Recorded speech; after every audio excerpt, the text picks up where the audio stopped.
chamar o pastor Robson aqui, mas antes do pastor Robson fazer aquilo que ele vai fazer, que é a profissão de fé, eu quero só fazer uma oração especial aqui, amigos.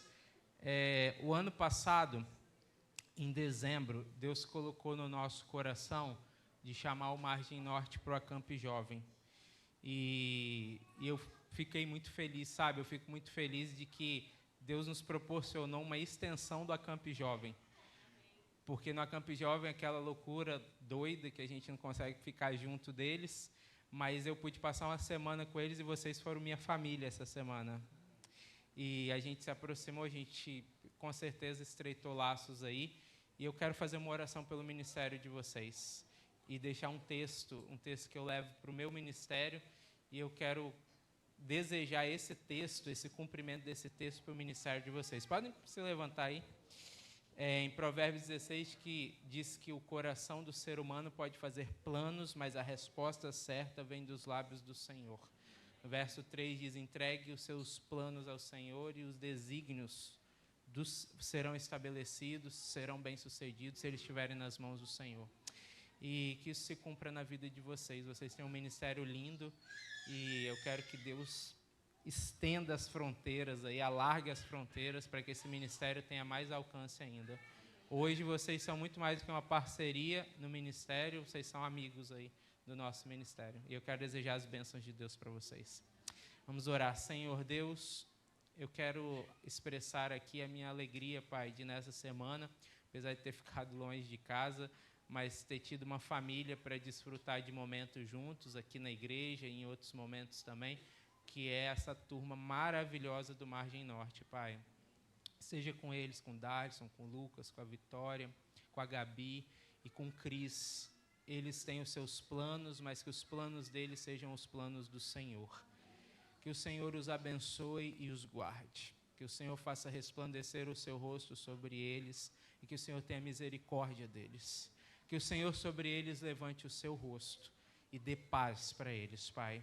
Nós pedimos essa bênção em nome do Senhor Jesus. Amém, amém, amém.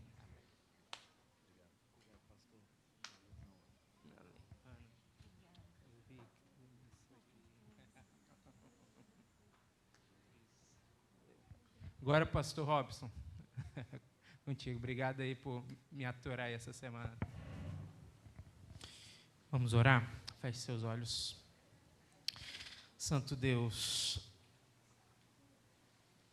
nesse último dia da semana de oração, semana que louvamos, que vivemos experiências com o Senhor Jesus Cristo, mais uma vez a Tua palavra, ela vai ser aberta, mas nós precisamos que essa palavra penetre no nosso coração. Existem coisas que podem conspirar contra a palavra entrar no nosso coração. E agora então clamamos para que o Senhor repreenda todas essas coisas em nome do Senhor Jesus. Nos ajude a mantermos uma conexão plena, integral, completa, só no Senhor. Prepara a nossa mente para receber a semente do Evangelho. Que o Espírito Santo nos batize agora. Fala conosco, em nome de Jesus. Amém, amém, amém.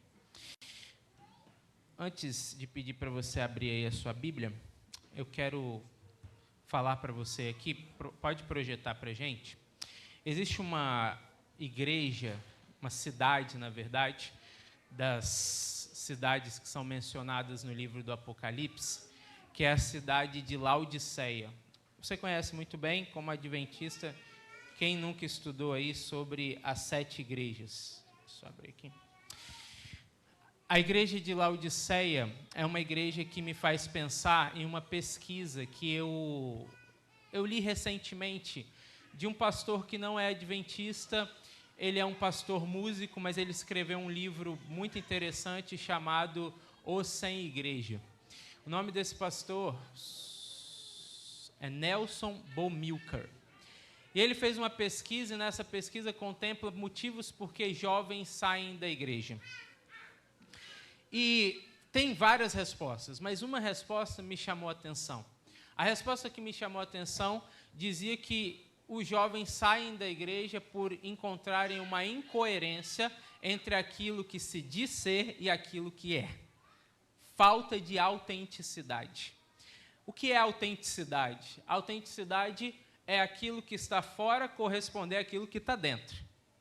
Pensando nisso, eu lembrei dessa igreja de Laodiceia. Como nós entendemos profeticamente, nós vivemos hoje o tempo da igreja de Laodiceia. E a igreja de Laodiceia ela tem algumas características, mas antes de falar dessas características, é importante a gente entender o contexto sociocultural dessa cidade.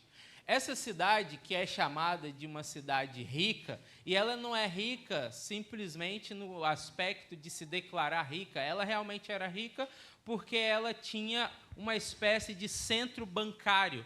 Como ela ficava localizada em um lugar onde havia uma rota de comércio do Oriente para o continente asiático, do Oriente para a Europa, na verdade. Então, os depósitos de dinheiro ficavam ali em Laodiceia. Laodiceia também é muito conhecida porque é uma cidade que produzia uma lã que era muito rara, que é a lã negra. Então, eles comercializavam essa lã. Isso fazia deles também uma cidade rica. E, por último, a cidade de Laodiceia ela era muito conhecida por causa da sua escola universitária de medicina. E eles, os estudantes, produziam ali um pó chamado pó frígio, que era usado como uma espécie de colírio. Então, realmente, a cidade de Laodiceia era uma cidade rica, mas eles enfrentavam um problema híbrido. Por quê? A cidade de Laodiceia tinha dificuldade de abastecimento de água. Então, eles fizeram um sistema de aquedutos que trazia a água de uma cidade chamada Hierápolis. Essa água vinha por aqueduto e a cidade de Hierápolis era conhecida por ser uma cidade de águas termais, tipo como se fosse Caldas Novas. Eu não sei quem já foi em Caldas Novas lá, mas é bem legal entrar naquelas águas lá, é bem quentinha. Mas eles traziam essas águas por aquedutos, só que quando a água chegava, a água não chegava quente, a água chegava morna. Daí que vem a expressão de que a igreja de Laodiceia não é quente nem fria. Não é fria como em Colosso. Colosso é mais ou menos igual à água da praia de Guarapari, ou não sei se aqui em Marataizé também. Eu morei 2 anos aqui, mas eu nunca entrei na praia aqui, gente. Que vergonha, né? Quer dizer, não sei se é vergonha, mas beleza, não entrei. Mas a água é gelada, a água que vinha de Colosso era gelada, e a água de Hierápolis quente, mas a água que chegava ali era morna, e por isso a aplicação é de que ali não é quente nem frio, mas é morno e dá a sensação de vômito.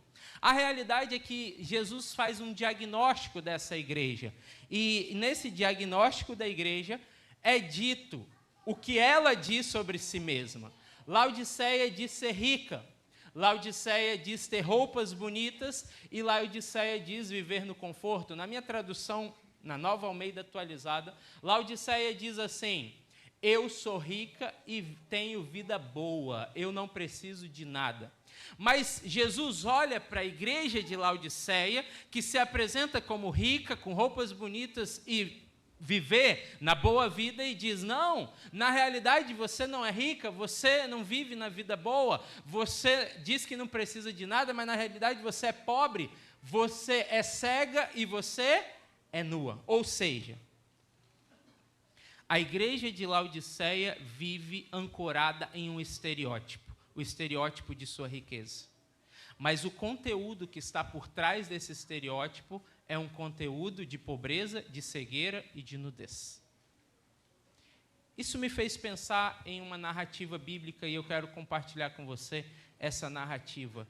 O que Jesus pensa de pessoas que vivem atrás de imagens, de estereótipos que não são compatíveis com uma realidade verdadeira em relação a você mesmo?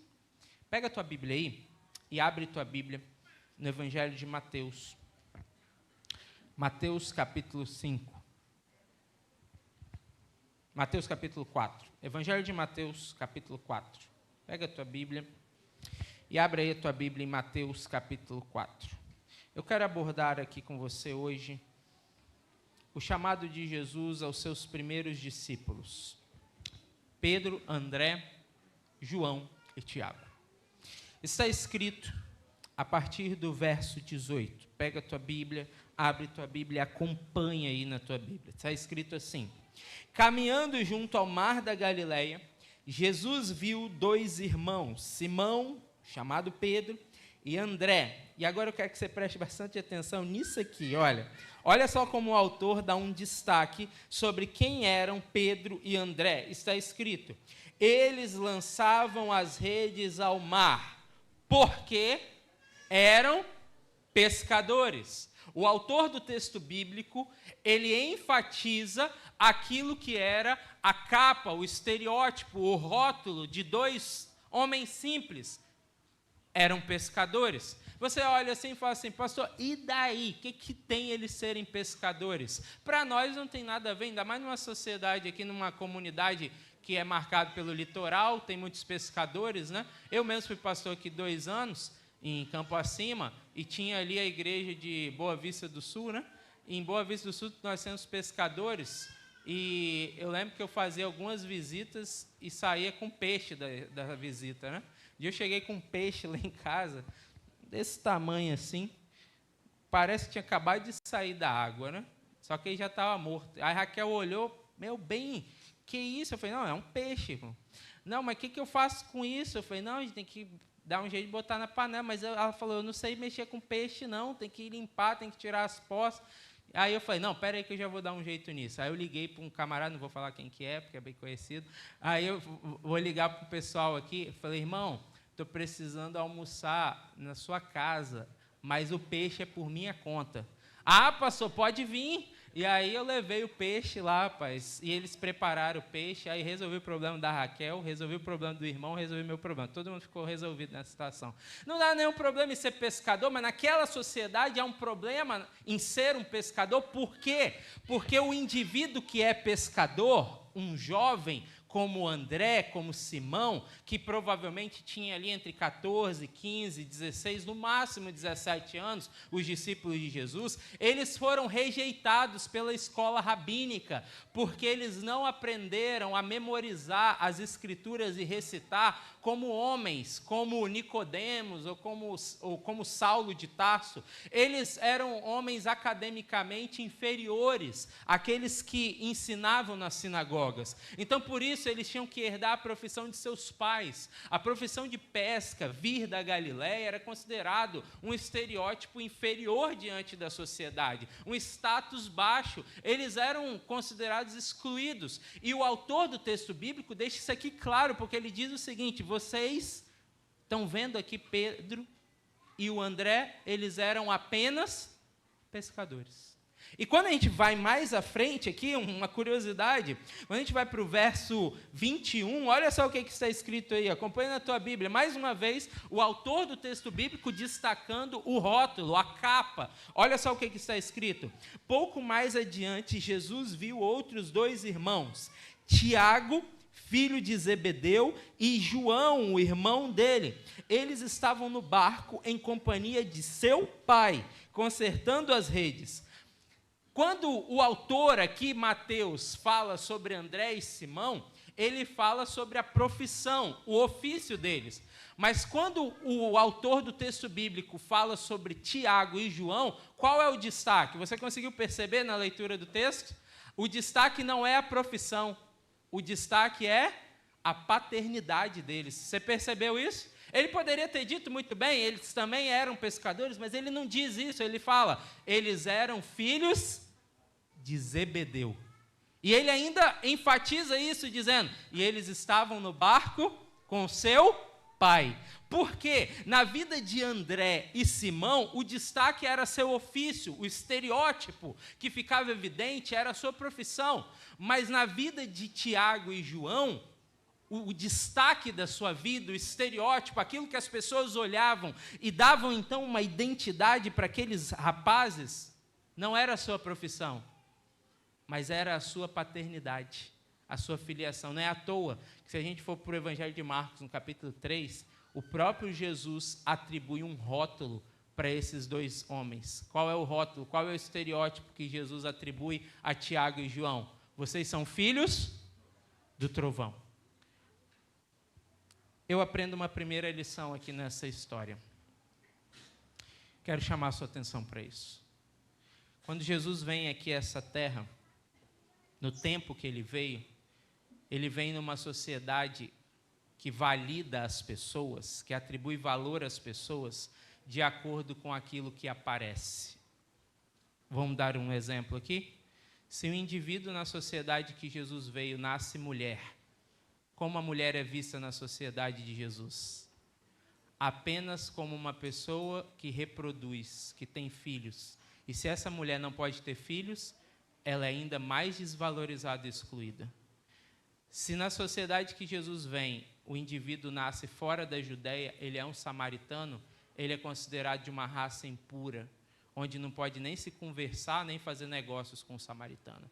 Se Jesus encontra uma pessoa e esse indivíduo é doente, como o cego de nascença, que a gente acabou de estudar aqui na lição dos jovens, ou como a mulher do fluxo de sangue, ou um leproso, esse indivíduo ele tem que ficar excluído da comunidade, viver de maneira isolada, ele não pode ser tocado, senão ele transmite impureza. Jesus ele vem numa sociedade onde o que dá valor às pessoas não é o que elas são de verdade, mas aquilo que elas aparentam ser.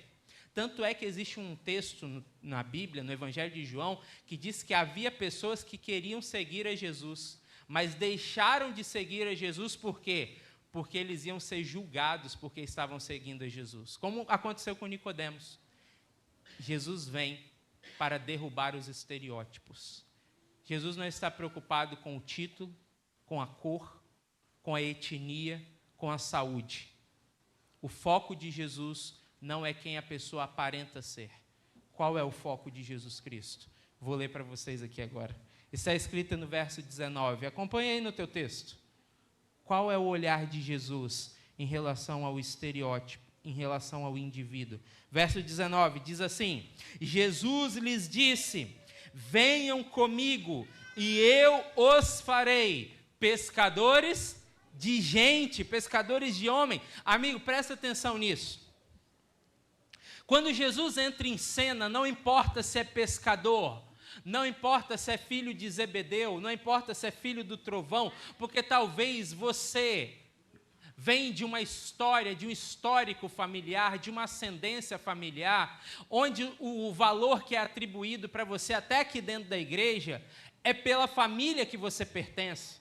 Existem lugares, eu já pastoreei cidades, onde as pessoas não perguntam o nosso nome, elas perguntam o nosso sobrenome. Qual é o teu sobrenome? Porque elas querem atribuir o valor que você tem, que eu tenho, com a família de onde eu venho. Para Tiago e João, ser filho de Zebedeu era algo ruim no sentido de que eles haviam herdado a mesma personalidade do pai. Não é à toa que, quando Jesus é rejeitado pelos samaritanos, Tiago e João dizem: Senhor, o Senhor quer que a gente ore e Deus mande fogo do céu e destrua tudo isso aqui, toda essa cidade e todos esses moradores? João um dia se tornou discípulo amado, mas antes de ser discípulo amado, quem era João? João era alguém de personalidade cruel, vingativa, que não leva desaforo para casa. Alguém que, quando recebe uma repreensão com uma ofensa, revida com uma outra ofensa. Deixa eu fazer uma pergunta para você. Existe alguém aqui nessa igreja que entende que você é como um filho do trovão? Existe alguém aqui nessa igreja que imagina que, quando você olha para seus pais, para a sua ascendência, você percebe que você só reproduz aquilo que você viveu na sua casa até esse momento? Às vezes nós estamos, e tem um pensador chamado Felipe Aquino, que ele diz assim, que o pecado dos filhos é filho do pecado dos pais. Às vezes nós apenas reproduzimos aquilo que nós passamos a vida toda copiando, observando, contemplando. Tiago e João não tinham uma natureza dócil e mansa. A natureza de Tiago e João era uma natureza cruel. E eu sei que eu estou falando para gente aqui que sabe que tem uma natureza cruel, vingativa, áspera. Vingativa, áspera, ressentida. Mas sabe o que Jesus olha para você e diz? Filho, não importa o título que deram para você. Não importa o estereótipo que você carrega. Eu quero você assim, do jeito que você está. Porque não importa o que dizem que você é. Importa o eu os farei, aquilo que eu vou fazer na tua vida. A sociedade olha para você e te dá um título. A igreja muitas vezes exclui você porque você tem características que parecem que incomodam na igreja. Você às vezes é considerado dentro da igreja uma pessoa tóxica. Hoje tem muito disso, né? E hoje tem um conselho em relação a pessoas tóxicas. Não se aproxime delas. Talvez eu estou falando para alguém aqui que é estereotipado dentro da igreja como uma pessoa tóxica. Talvez pela sua história. Talvez pelas coisas que você já fez e você carrega na tua vida. Deixa eu falar um negócio para você em nome de Jesus. O mesmo Jesus que passa pela margem da Galileia, do mar da Galileia, olha para homens que já foram rotulados, estereotipados e estigmatizados. Ele passa aqui dentro dessa igreja hoje e sabe o que ele diz para você? Eu tenho um plano superior para a tua vida. Sabe, eu já quero partir aqui para o final dessa mensagem. A Raquel, ela gosta de vez em quando de fazer umas experiências. E um dia ela inventou uma experiência que eu confesso para vocês, eu fiquei horrorizado. Mas eu tive que aceitar, né? Minha esposa, eu a amo, né? Eu quero viver com ela, né? Na paz. Um dia ela pediu para eu passar na casa da minha sogra. A gente morava em Guarapari. Tem mais ou menos 3 anos isso. Ela falou assim, meu bem, a minha mãe, ela colheu umas folhas de couve lá na casa dela lá, e eu quero que você traz para mim essas folhas. Eu falei, não, tudo bem. Mas ela falou assim, mas não é a couve que eu quero as lagartas que estão na couve. Eu falei, mas como assim, meu bem? Que isso, lagarta? Vai criar lagarta dentro de casa? Esses bichos vão ficar espalhados aqui. Ela falou, não, pode trazer. É porque eu quero ver a experiência da metamorfose. Eu falei, meu bem, tem um monte de vídeo no YouTube aí. A gente assiste lagartas se transformando em um monte de coisa. Não, eu quero uma coisa experimental, eu quero viver um negócio experimental. Eu falei, não, tá beleza. Passei na casa da minha sogra e peguei a danada da sacola lá, mão de pinça. Entreguei para ela e falei assim, toma aí, não me envolva nisso. E aí ela falou assim, não, pode ficar tranquila. E ela colocou a folha de couve com as lagartinhas dentro de uma caixa de vidro, parecendo um aquário. E eu ficava distante realmente daquilo, achava aquele negócio nojento, asqueroso. Mas eu percebi que quando as lagartinhas chegaram, elas chegaram bem pequenininhas. Mas foram passando os dias e sem a Raquel ver, né, para eu não me rebaixar do meu orgulho, eu ia lá ver as lagartas. E as lagartas estavam crescendo e eu percebi uma coisa que a Raquel fazia. Quando as folhas estavam ficando amareladas, as lagartas paravam de comer, então ela sempre tinha que colocar uma folha fresca. E aí então ela tirava as folhas amareladas e colocava as folhas frescas, e as lagartas devoravam aquilo enquanto elas podiam. E elas que chegaram pequenas ali, com mais ou menos 2, 3 semanas, as bichas estavam enormes, gigantes, estavam umas anacondas dentro daquele negócio. E aí eu comecei a acompanhar, eu abaixei a guarda, eu falei, não, eu estou achando interessante essa experiência. E agora a grande expectativa era, quando elas forem formar o casulo, e do casulo, então elas então passarem ali pela metamorfose, virarem a borboleta. E eu falei com ela, não, a gente vai fazer um revezamento aqui, vamos acompanhar. E nós começamos a botar a câmera de celular ali, nos momentos que a gente estava dormindo, ter alguma coisa filmando. E então, de repente, um dia a gente acordou, as lagartas estavam paralisadas no vidro do aquário ali. E elas ficaram mais ou menos umas 24 horas paradas. E a gente pensou, gente, será que morreu? E, na verdade, elas não tinham morrido. Elas entraram num processo de encasulamento. No outro dia, a gente acordou e havia vários casulos. Mais ou menos uns 30 e poucos casulos lá. E aí ficou a grande expectativa. Não, a gente não pode perder esse momento. O momento que elas vão sair do casulo. E ficamos acompanhando ali, filmando, e o Luiz Felipe também na expectativa. E aí chegou o grande dia, o dia que as lagartas iam sair do casulo. E nós perdemos. Quando a gente foi ver, as bichinhas já tinham saído. Mas a gente pegou uma que tinha acabado de sair, ela estava toda encolhida, e eu não sou biólogo aí, não tenho aprofundamento nessa área, mas eu percebi um detalhe, que quando ela saiu do casulo, saiu dela um líquido, uma espécie de um líquido vermelho com aparência de sangue. Nós pegamos ali aquele pote de vidro, levamos ali no litoral, na Praia do Morro, e soltamos aquelas borboletas, uma coisa linda, maravilhosa de ver. Eu confesso para você que eu aprendi algumas lições nessa metamorfose. A primeira que eu aprendi é o seguinte: realmente nós não passamos de lagartas asquerosas. Não importa qual é a tua origem, qual é a tua etnia. A gente não pode esquecer que nós somos barro. A despeito disso aí que está aparecendo, dessa roupa bonita que você vem para a igreja aí, do título que você conquistou ou que você está conquistando, da tua conta bancária, da tua história na igreja, a despeito disso aí que as pessoas veem, contemplam, curtem, comentam, você é barro. Você não passa de barro. A tua origem é barro. Davi disse isso no Salmo 8, que é o homem para que dele te lembres. Às vezes a gente esquece que é barro. Nós não passamos de lagartas asquerosas, que vivem aprisionadas dentro de um mundo, e que a única oportunidade dessa lagarta se desenvolver é que ela se alimente de alimento fresco diariamente. É necessário trocar a folha todos os dias, porque aquela história do passado lá da sua conversão foi incrível, né? O dia do seu batismo, quando alguém bateu a porta lá da história da tua família, quem sabe você é a segunda, terceira, quarta geração de adventista. Foi linda essa história, como a história que o Darlison contou da mãe deles aqui. Mas se eles não comerem a folha fresca todos os dias, não vai passar de uma história do passado.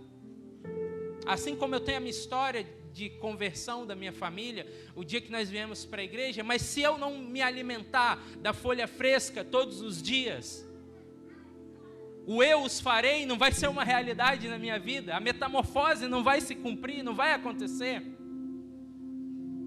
É necessário renovar a história da conversão todos os dias, porque Jesus, ele passa todos os dias ao lado da tua casa. Ele entra na tua casa como ele passou à margem do mar da Galileia, do lago da Galileia. E ele faz esse convite, não é lá atrás, ele faz o convite hoje para você. Ele fala: filho, ei, não importa quem estão dizendo que você é, para de ficar buscando validação pública. Não é a rede social que determina quem você é, não é a sua quantidade de seguidores, não é essa foto cheia de filtro que você fica postando para expor o teu corpo. Você expõe o teu corpo e não expõe a tua espiritualidade. Você está mostrando barro na sua essência, você não está percebendo isso, e está botando um monte de maquiagem nesse barro, para que as pessoas te validem, e é isso que está atribuindo valor para a tua vida. Um cristianismo movido à aparência, vem para a igreja movido à aparência, anda nas redes sociais movido à aparência, é só você, é só sobre você. E esse você que você está apresentando para o mundo não tem nada a ver com aquilo que está lá dentro, sendo corroído. Tu é lagarta, barro. E se você não comer o alimento fresco todos os dias, há um pensamento rabínico que diz assim: é necessário que no final do dia, o discípulo termine o dia com a sua roupa empoeirada, com o pó que emana das sandálias do seu mestre. Você passa o dia empoeirado com tanto lixo desse mundo, e a poeira dos pés de Jesus não tem nada em você. quando eu observei aquele líquido vermelho, eu percebi uma coisa. Pelo menos eu fiz essa associação, posso estar errado, mas eu entendi que o processo da metamorfose envolve dor, envolve sofrimento. Jesus disse: você quer ser meu seguidor? Lucas 9:23. Diga não para você mesmo. Tome a sua cruz, então você vem me seguir. Você quer ser seguidor de Jesus mesmo e não só um frequentador de igreja? Porque frequentador de igreja tem vários, tem muitos. A igreja está cheia e todo ano entra mais gente, mais gente, mais gente, mais gente. Mas enquanto está entrando um monte de gente, está saindo outras pessoas. E tu está ficando aí. E Jesus, quando voltar, ele não vai levar frequentador de igreja. Ele vai levar discípulos. São discípulos que ele vai levar. Mas para você ser discípulo de Jesus, você tem que parar de ficar exaltando o teu eu, glorificando o teu eu e vivendo baseado naquilo que as pessoas, a sociedade, a igreja, não importa o que a igreja fala de você, não importa o que a rede social fala de você, não importa o que as pessoas da sociedade aqui de Itapemirim, de Marataízes falam de você, importa que Jesus chega até você e vê um pescador apenas, simples, um filho do trovão, e diz: filho, não importa quem você é hoje, importa quem você vai ser a partir da metamorfose que eu vou prover na tua vida.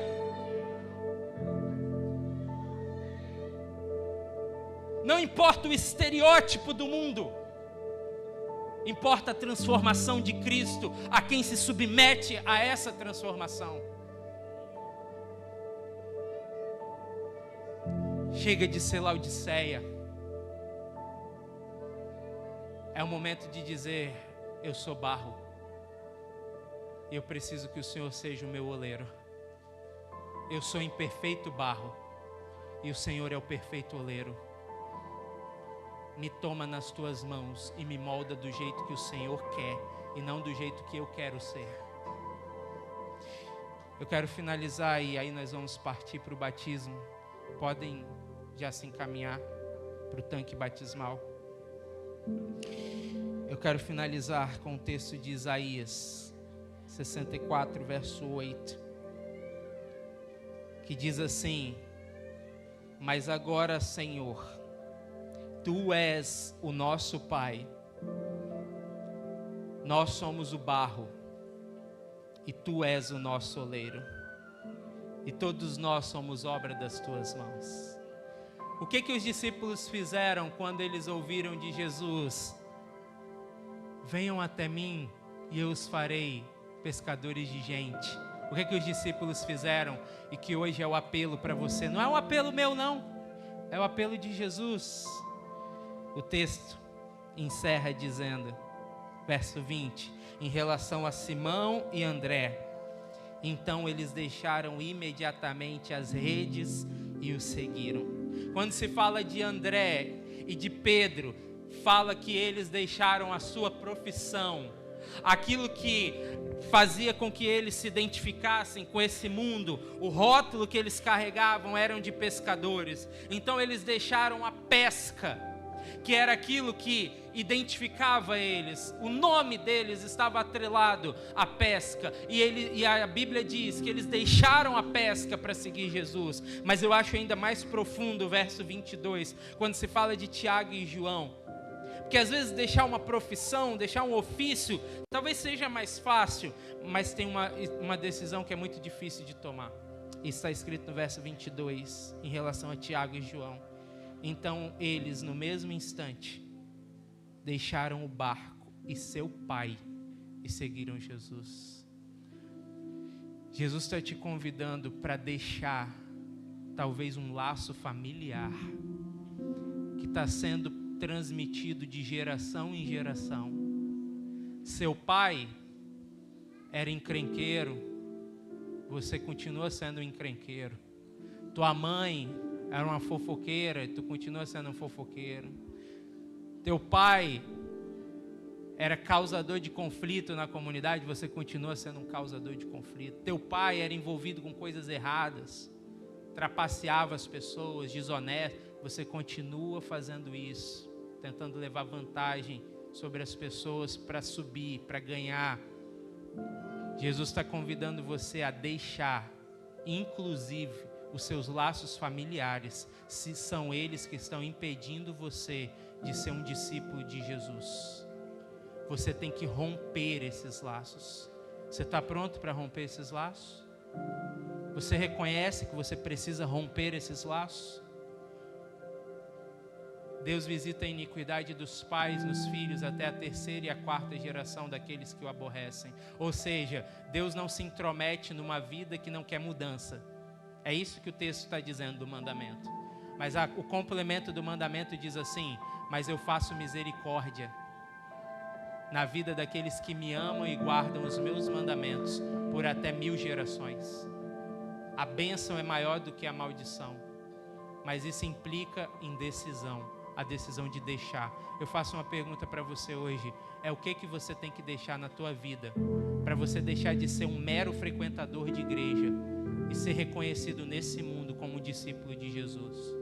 De olhar para si mesmo e dizer: a despeito daquilo que me formou e que eu conquistei, eu sou barro, mas hoje, em nome do Senhor Jesus, eu escolho ser um barro na mão do oleiro, que vai me moldar segundo a imagem e semelhança dele. Você quer isso para a tua vida? O João e o Jolivan querem. E eles estão dizendo isso para Jesus hoje. Jesus passou por Graúna, e ali representa hoje o Lago da Galileia, e encontrou homens que carregam seus próprios estereótipos, os seus próprios rótulos, mas eles ouviram Jesus falando com eles, e eles não estão preocupados com o que a sociedade escolheu dar para eles como título. Eles escolheram ouvir a voz de Jesus e dizerem: Senhor, faça a obra que o Senhor tem para fazer na minha vida. Está aí o pastor Robson. Louvado seja Deus pela sua vida, Jolivan. Eu conheço o Jolivan. O Jolivan foi minha ovelha em Graúna, né, Jolivan? Tá lembrado, cara? Hoje é aniversário da mãe do Jolivan. Dona Esté, cadê a Dona Esté? Vem aqui, Dona Esté. Eu lembro da senhora, hein? Tem mais alguém aqui da família? Só a Dona Esté? Mas tem o Valdinei e a esposa, quero chamar eles aqui. Participaram desse discipulado. Se tem mais alguém que participou desse discipulado aí, pode vir. Estou vendo ali o Alessandro se aproximando. Alessandro, ali também. Pode vir, pode vir. Representando a igreja de Graúna, Dona Esther. Pode chegar aqui, Dona Esther. Assim é o reino de Deus. O discipulado de Jesus se multiplicando na vida de discípulos que fazem mais discípulos. Para o reino de Deus ficar assim bonito. Gente que se parece com Jesus. Pastor Robson agora está com o Jolivan e como ministro do Evangelho ordenado, cumprindo a ordem do Mestre Jesus, para a remissão dos seus pecados. Batiza você, Jolivan, em nome do Pai, em nome do Filho e em nome do Espírito Santo. Amém, amém, amém.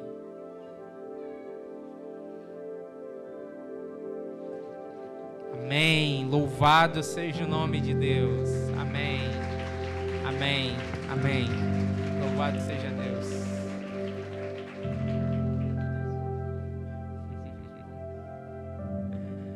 Amém. Louvado seja Deus. Essa é a igreja do Senhor que faz discípulos. Agora o irmão João vai estar com o irmão Robson. Pastor Robson.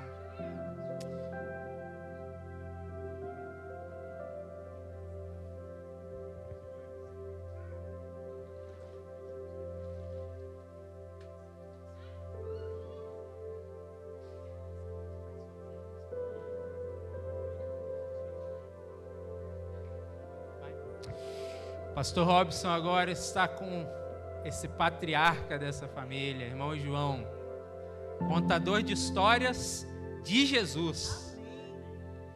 E irmão João agora, como ministro do Evangelho ordenado, Pastor Robson te batiza para a remissão dos seus pecados, em nome do Pai, em nome do Filho e em nome do Espírito Santo. Amém. Amém. Amém. Amém. Louvado seja o nome de Deus. Amém. Amém. Amém. Louvado seja o nome de Deus. Amém. Glória a Deus. Pastor Robson, irmão João, de Olivan, começa uma nova caminhada agora.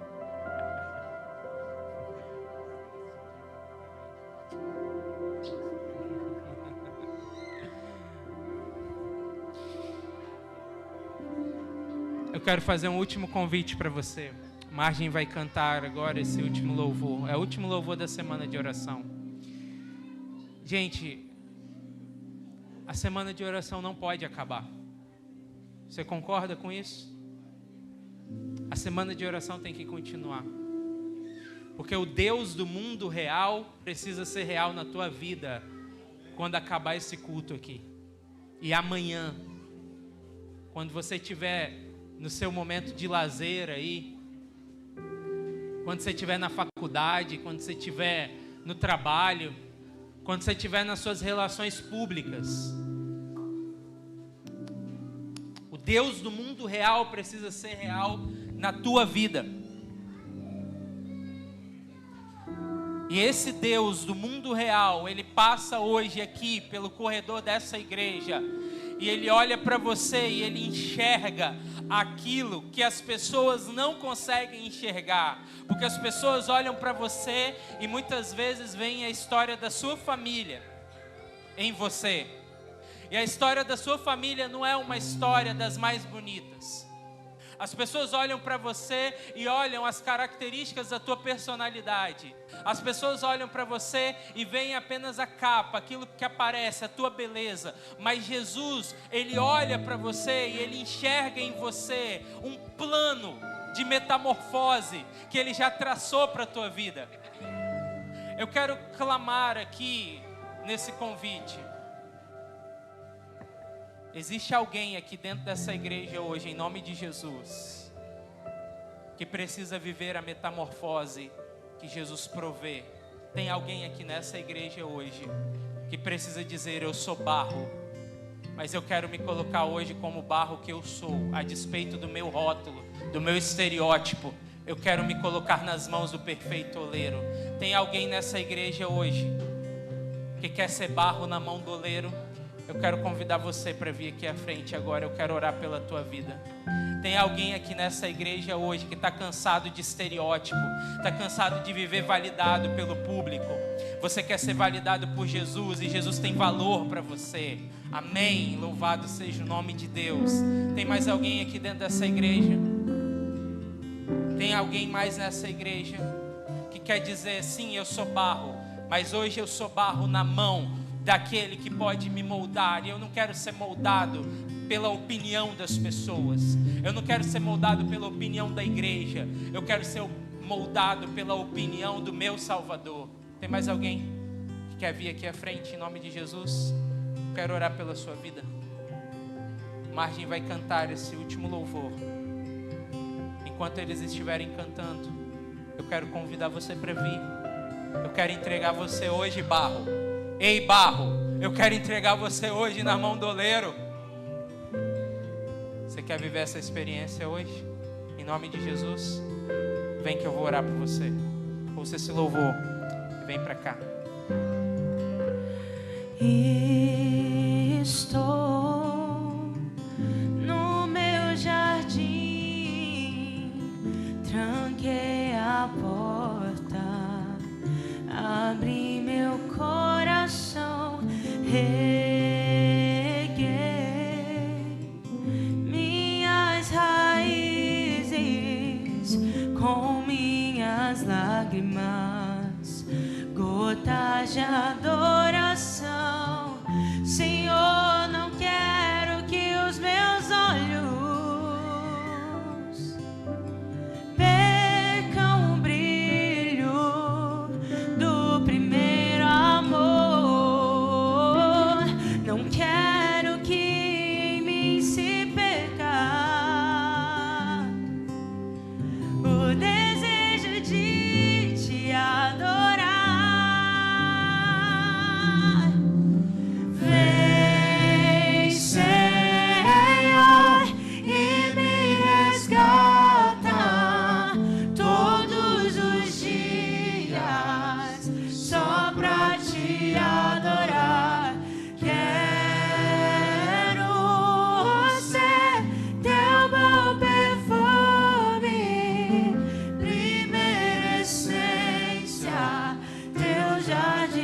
neste momento.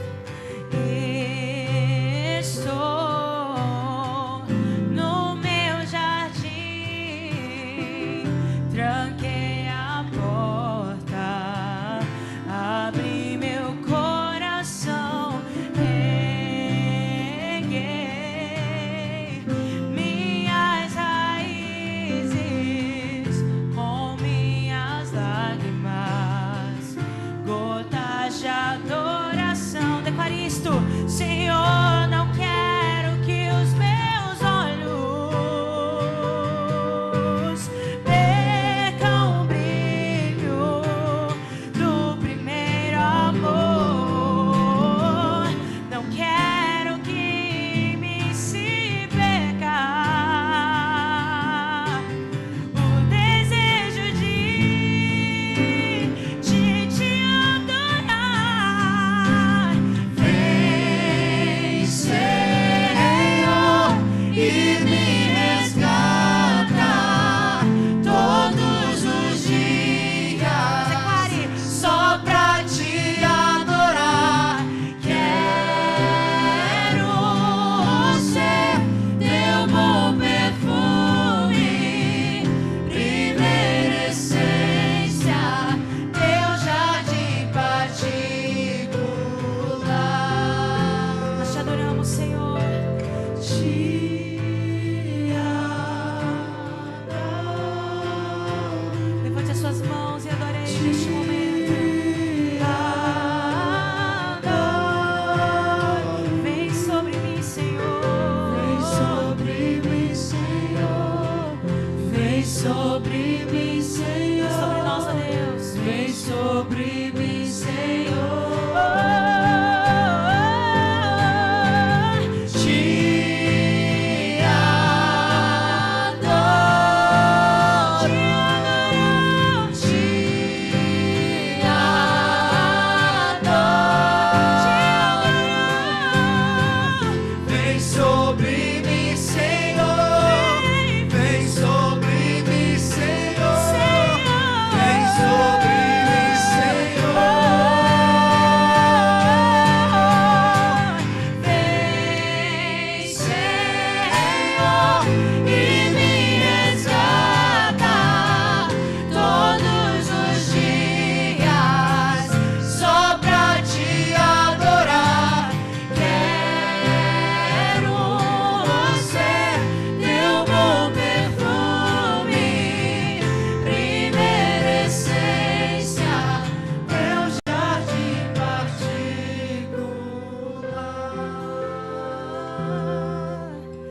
Teu jardim particular.